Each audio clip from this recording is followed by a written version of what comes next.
once again. Good evening. I have been doing public speaking since 2013. But I don't know why it took me so long to finally join Toastmasters. But I have always believed that whatever happens, happens at the right time, at the right place. And now, I believe in this even more. Last year I joined Toastmasters with the sole intention of working on my speaking skills. I wanted to participate in as many contests as possible. I wanted to give as many speeches as I could. Initially, I was skeptical to evaluate somebody on the stage. I always encourage myself to evaluate somebody in private. But soon I realized that it's not about me. I don't need to see it from my perspective. I need to see it from a speaker's perspective. How can I add value to their life or their speech in particular? The moment I realized this, things got fairly easy for me. I got a chance to participate in the evaluation speech contest for the first time, and I got a podium finish, surprisingly.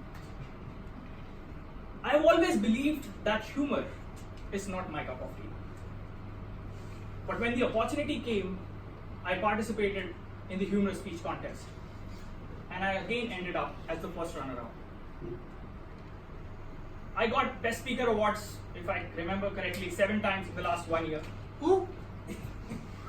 Things were going absolutely fantastic during the first 6 months of my journey. Then in December, some people from the club asked me to contest for elections. I was confused, rather surprised, because I never thought of it before.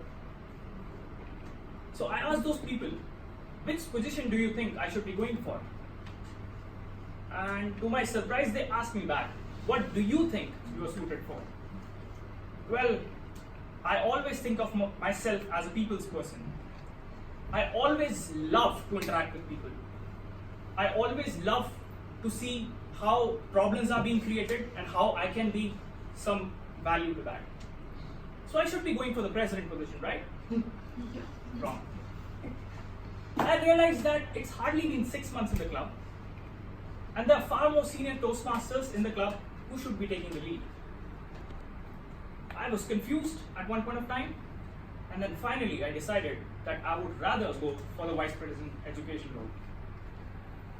And that decision changed, or rather improved, my journey even more beautifully. I could connect with each and every member of the club on a more deeper level. I could ask them what brings them to Toastmasters. What are they looking for in their Toastmasters journey? How can they do their roles better? How can they transition from one role to another? How can they constantly improve? So on, so on, so on. These past 6 months passed like a flash for me. But I absolutely, and I would be reiterating it for the 3rd time, I absolutely loved my tenure as a Vice President of Education. Now come this elections.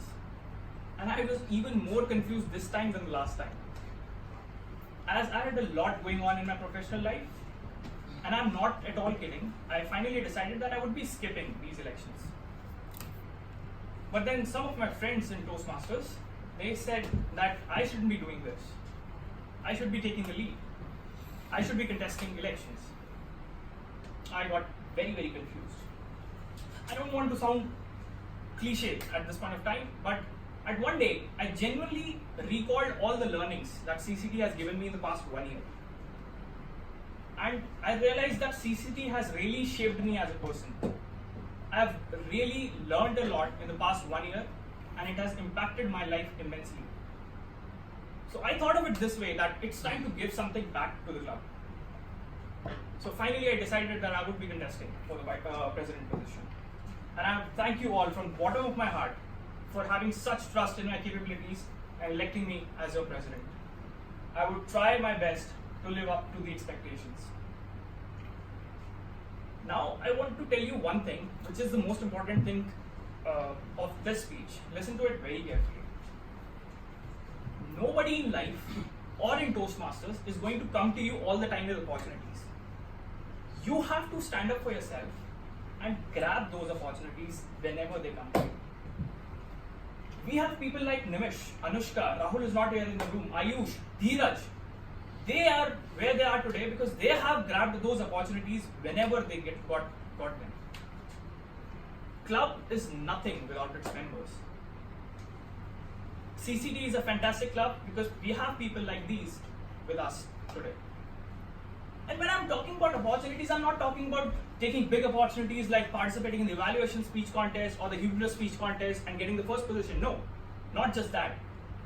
I'm talking about those small opportunities that when on a Thursday evening, your Vice President Education is calling you and asking you to play team out on the Friday evening, you grab that opportunity. You grab that opportunity, you take it as a challenge that I'll come here, I'll deliver. Because if that person, if having such trust on your capabilities, you should be gracious enough to accept it as an opportunity or as a challenge. But you should be accepting it to the best of your capabilities. That is how we all learn. That is how we all grow, right? I will not be taking much time. I think it's time to wrap up the speech. But I would want to say one thing, that I would definitely try to make CCT an even more better place. And I would need all your support in making that happen. So when I say who all are with me, I want you to say yes. So who all are with me in that? Yes. Who all are with me in that? Yes. Who all are with me in that? Yes. And one last thing. In life is generally like this. In CCT, we want this. Because who all are we? We are champions. And we will be repeating it 3 times. Who all are we? Champions. Who all are we? Champions. Louder. Who all are we? Champions. Who all are we? Champions. Thank you.